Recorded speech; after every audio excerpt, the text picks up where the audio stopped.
Hey, what up Dram fans? This is episode 1 in how to make Scotch Whisky. Hashtag Dram Dabbler explains. Why did I say hashtag? I hate saying hashtag. Whatever, moving on.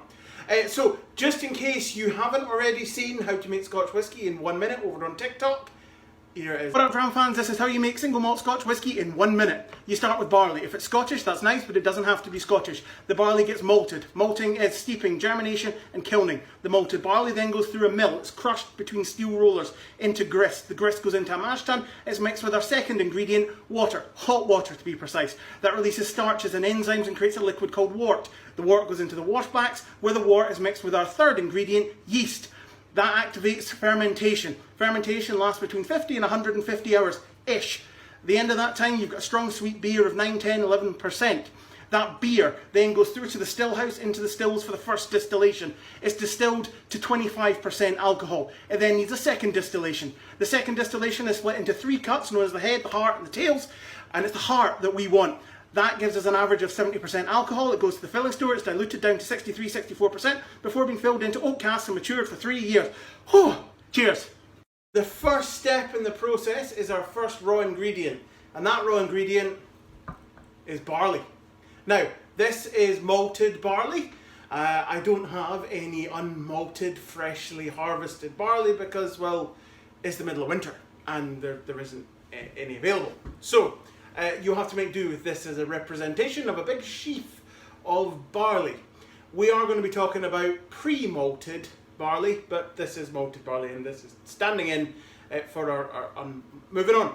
Barley is the first of 3 raw ingredients that we use to make single malt Scotch whisky. It's our key ingredient. If we don't have it, we can't do anything without it. Now, we try to use Scottish barley. That's normally the aim of most Scottish distillers.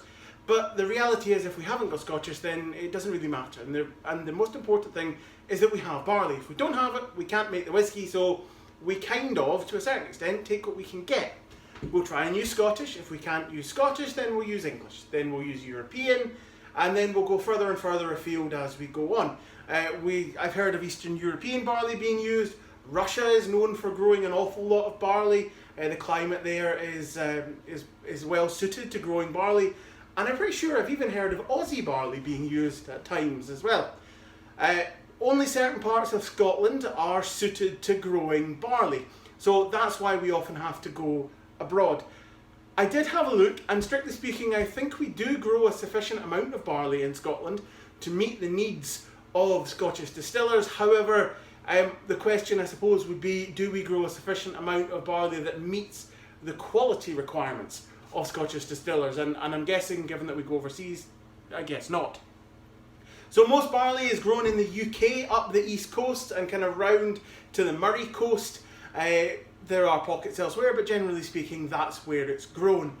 The original barley that would have been used for making whisky way back when would have been beer barley. And that is what Bruichladdich used for their beer barley limited edition. Now in the case of that was grown up in Orkney. As time has gone on, we've moved on in barley varietals, and a new one comes along every few years, and it varies how long they last for, how much staying power each variety has. The reason they change is it basically comes down to yield. So volume of alcohol per ton of barley. So every time a new barley comes along that provides a much better yield, you'll generally find distillers switch onto that new one. Last year, distillers tended to be using a barley called Dabbler. That was the one that was providing the greatest yield. Prior to that, there was a lot of people using a barley called Laureate. Before that, there was a barley called Concerto, which was the go-to for quite some time. And for a very long time in the past, it was a barley called Golden Promise. And as I say, they move on every so often.